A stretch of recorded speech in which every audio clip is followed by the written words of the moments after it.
You know, there's something absolutely remarkable happening right now, and most people haven't noticed it yet. The ones who have awakened, the ones who have begun to see through the illusion, the ones who can no longer participate in the collective dream, they're simply vanishing. Not with drama or manifestos or grand announcement, they're just quietly stepping back, fading into the edges, choosing silence over noise, solitude over performance, withdrawal over belonging. And if you've felt this pull yourself, if you've been wondering why you can no longer tolerate the conversation, the gatherings, the endless performances that pass for human connection, then what I'm about to tell you may bring you tremendous relief, because this withdrawal is not a sickness. It's not antisocial behavior or depression or failure to adjust. It's actually the most natural thing in the world when someone truly wakes up. If this resonates deeply with your experience, if you've been quietly disappearing and wondering if something is wrong with you, please give this video a thumbs up and share what you're going through in the comments below. Others need to know they're not alone.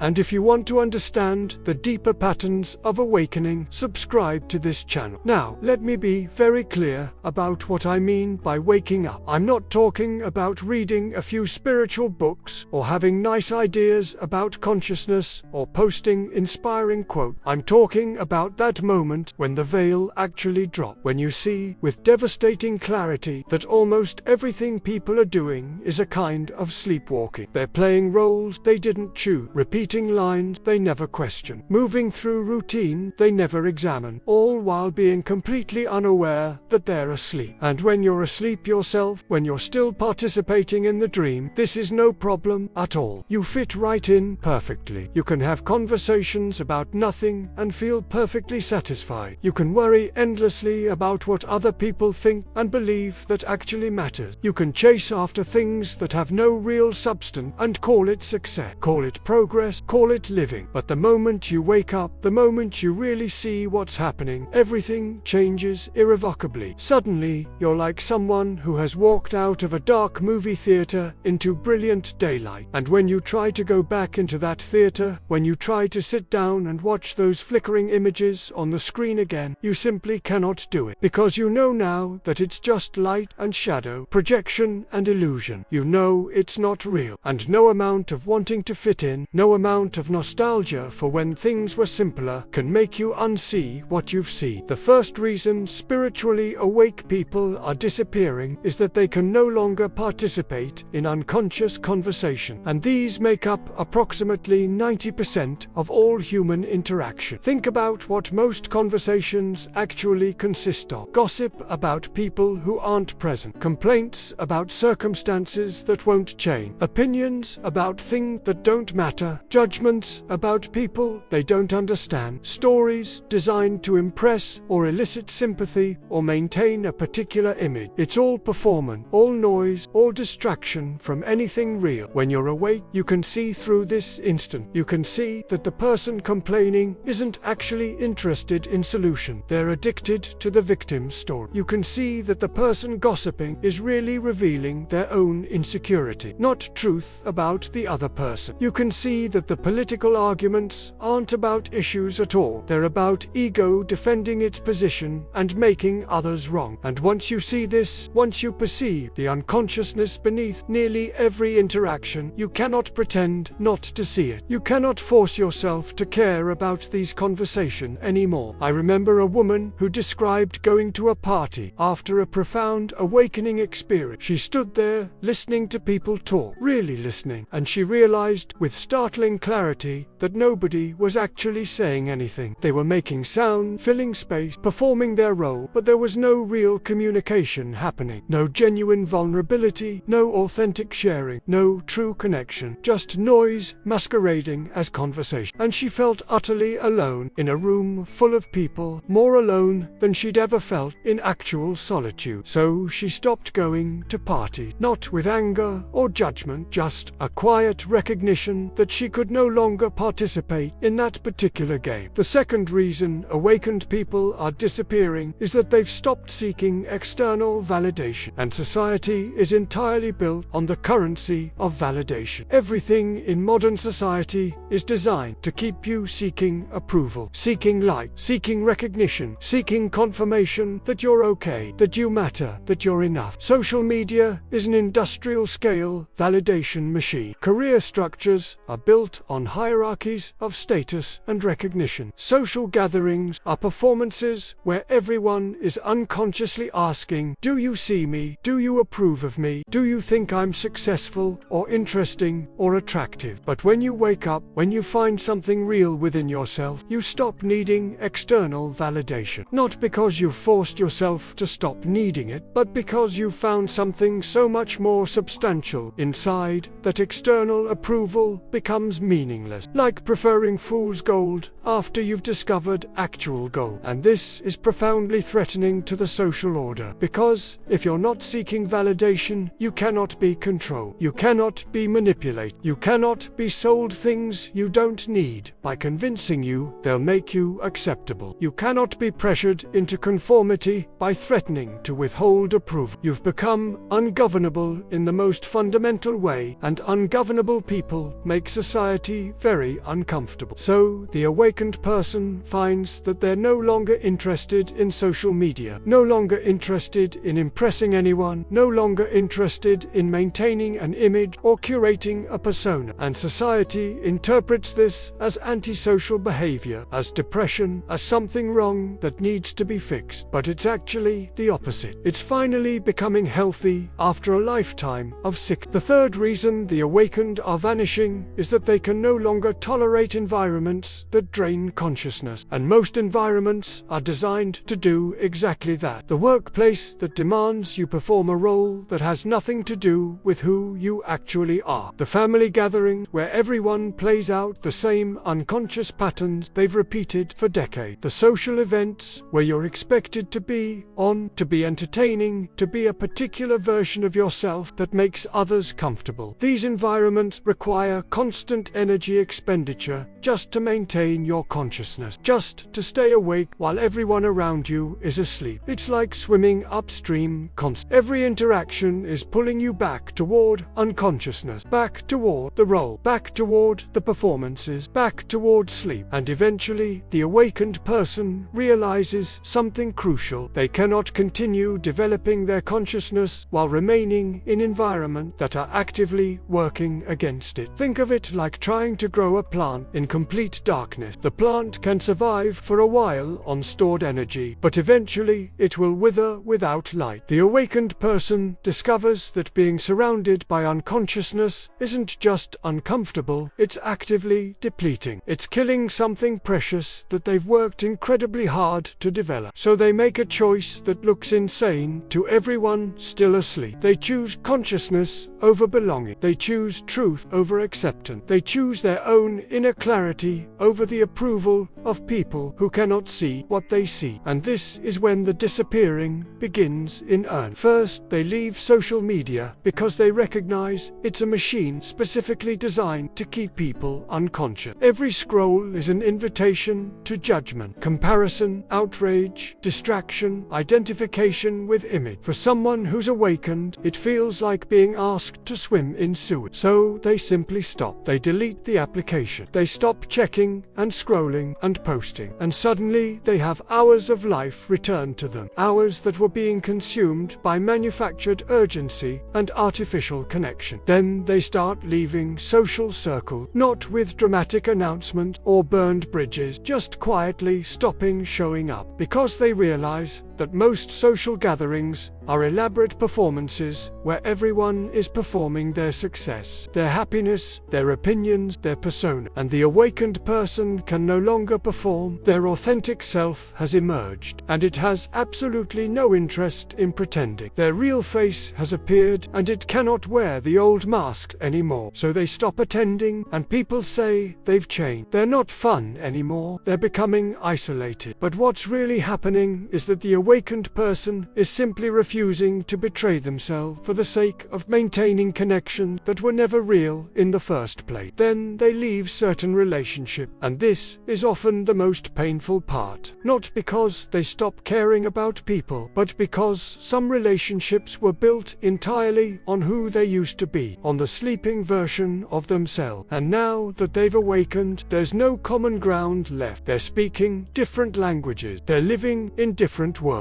One person sees the bars of the cage, while the other insists the cage doesn't exist. One person has tasted freedom, while the other is still defending their chain. How can such people maintain connection? They cannot, except through pretense, and the awakened person will not pretend anymore. The fourth reason they're disappearing is that they've discovered something extraordinary in solitude that they never found in company. There's a profound difference between loneliness and aloneness, and most people have never experienced true aloneness because they're too terrified to face themselves. Loneliness is what you feel when you're surrounded by people who don't see you, who don't understand you, who are relating to their projection of you rather than your actual self. Aloneness is what you experience when you're finally free to be yourself completely, without performance or pretense or adjustment. When the awakened person withdraws from society, they discover something remarkable. They were never really with other people, even when they were physically surrounded by them, because real connection requires consciousness meeting consciousness. And when you're awake in a room full of sleeping people, there's no one to actually meet. But in solitude,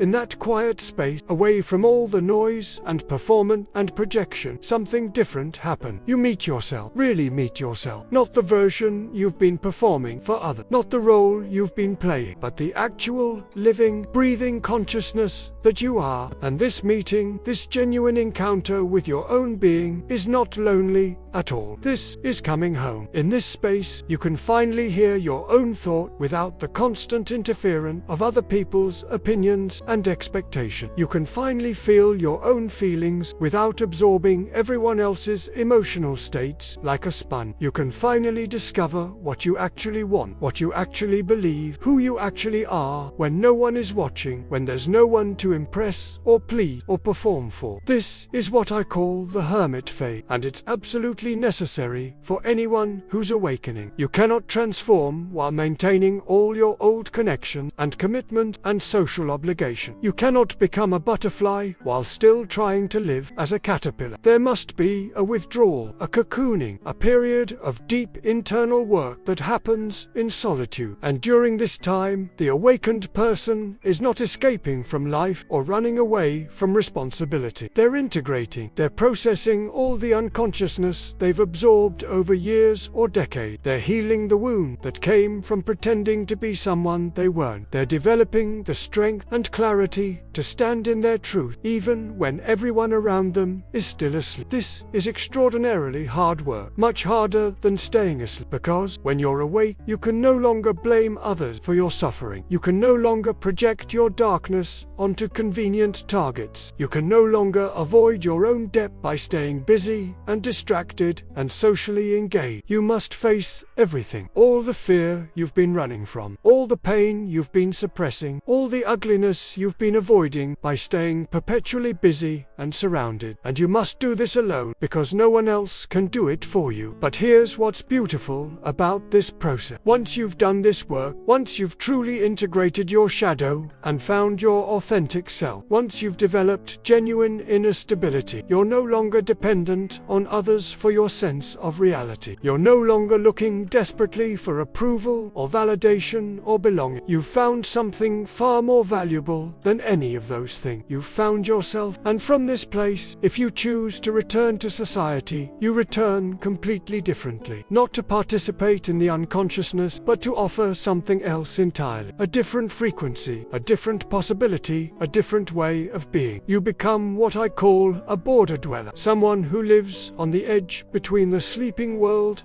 and the awakened world. You're present, but not absorbed. Available, but not dependent. Engaged, but not entangled. You might work with individuals who are beginning to wake up, offering them guidance or companionship on the path. You might create art or writing or music that speaks to the depth rather than the surface. You might simply live your life in such an authentic way that others begin to wonder if there's another way to be, if the game everyone is playing is optional. But you never return to the mainstream. You cannot, because once you've tasted real consciousness, you cannot go back to sleep. Once you've touched your authentic self, you cannot go back to performing role. Once you've seen through the game, you cannot pretend it's real. Now, I know some of you are thinking, but isn't this selfish? Shouldn't we stay engaged and try to help wake others up? Shouldn't we work to change the system from within? And here's what you need to understand with absolute clarity. You cannot give what you do not have. If you haven't fully awakened yourself, if you haven't done your own inner work, if you haven't integrated your own shadow and found your own center, then you have nothing real to offer others. You'll just be one more sleeping person trying to wake up other sleeping people. You'll just be projecting your own unconsciousness while claiming to be enlightened. You'll just be spreading more confusion while thinking you're bringing clarity. The most loving thing you can possibly do is to awaken fully yourself first, to do the deep work of integration, to become genuinely conscious, to find your authentic self. And then, from that place of real awakening, you can be available to others who are ready. But here's the crucial part. Most people are not ready. Most people do not want to wake up. They want to keep dreaming their dream, playing their game, performing their role, maintaining their comfortable illusion. And that is perfectly fine. That is their right, their choice, their path. Your job is not to wake them up. Your job is to wake up yourself, and then to be available quietly, gently, without force or evangelism or missionary zeal, for those rare individuals who are beginning to stir in their own sleep. This is why the awakened are disappearing. They're going where they can breathe, where they can be real, where they can continue developing their consciousness without constantly